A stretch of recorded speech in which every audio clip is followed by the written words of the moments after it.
Davos, Switzerland. The Trump administration is taking direct aim at Chinese solar panels and South Korean washing machines with new tariffs. The impact, however, will be felt more broadly. The tariffs unveiled on Monday will apply to imports of washing machines and solar energy cells and panels from around the world, not just from China and South Korea. That's deliberate. United States trade officials say Chinese and South Korean companies have set up factories in other countries to avoid existing American tariffs. That means factories and workers in multiple countries will be affected, showing how difficult it can be to hit specific targets in the complicated world of modern trade. Just to illustrate the complexities, Suniva, one of the American solar companies that had sought the tariffs, filed for bankruptcy protection last year, citing the effects of Chinese imports.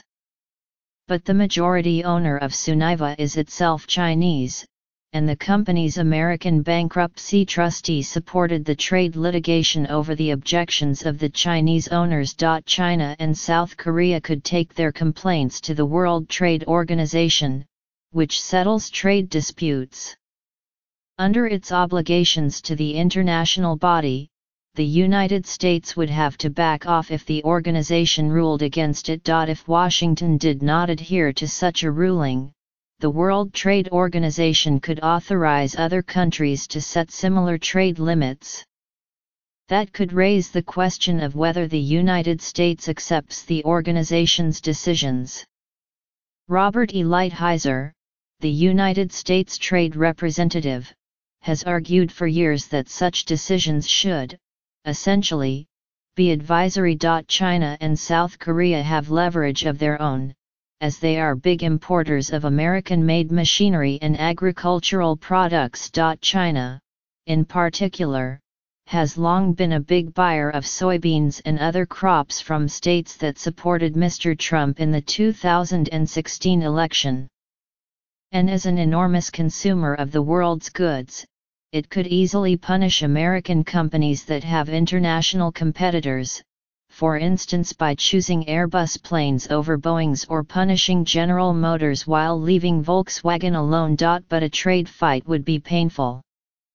Both China and South Korea export a lot more to the United States than they import, meaning higher tariffs could hit their economies harder. The United States accuses China of swamping the market with artificially cheap, subsidized solar panels. But increasingly, those panels come from elsewhere. Countries like Malaysia and South Korea now account for most of the United States solar imports, according to data from Global Trade Atlas, a database maintained by the research firm IHS Markit. That is in part because an earlier round of American tariffs specifically targeting Chinese solar panels prompted those companies to open factories elsewhere.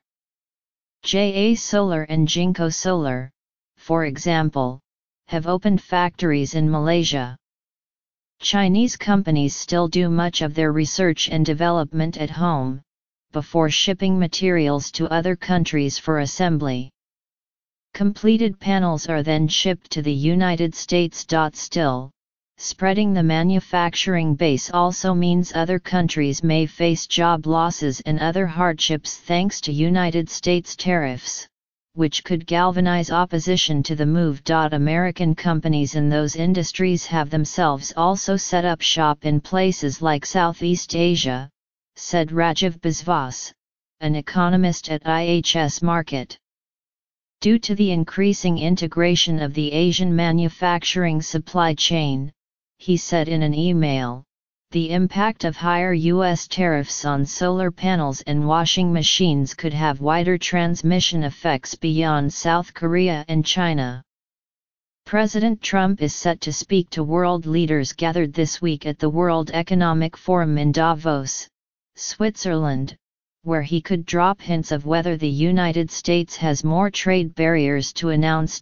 Washington could take action on aluminum or steel imports, two categories that have long vexed previous presidential administrations.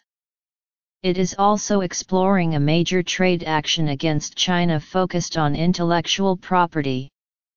China's regulatory authorities do not allow U.S. companies to make their own decisions about technology transfer and the assignment or licensing of intellectual property rights, Mr. Lighthizer office said as part of a broader report last week, suggesting possible strong action. The Trump administration's move nevertheless leaves room for negotiation. The tariffs announced on Monday were not as high as American companies had requested. With washing machines, for example, higher tariffs would not kick in until the United States imports 1.2 million finished washers. He Weiwen, a former Chinese Commerce Ministry official who is now an influential trade policy researcher in Beijing, said Chinese policymakers had reacted with strong dissatisfaction to the tariffs. But he predicted that China's response would at first be cautious, as officials wait to see how strong the other actions will be. We cannot expand to an overall trade war, he added.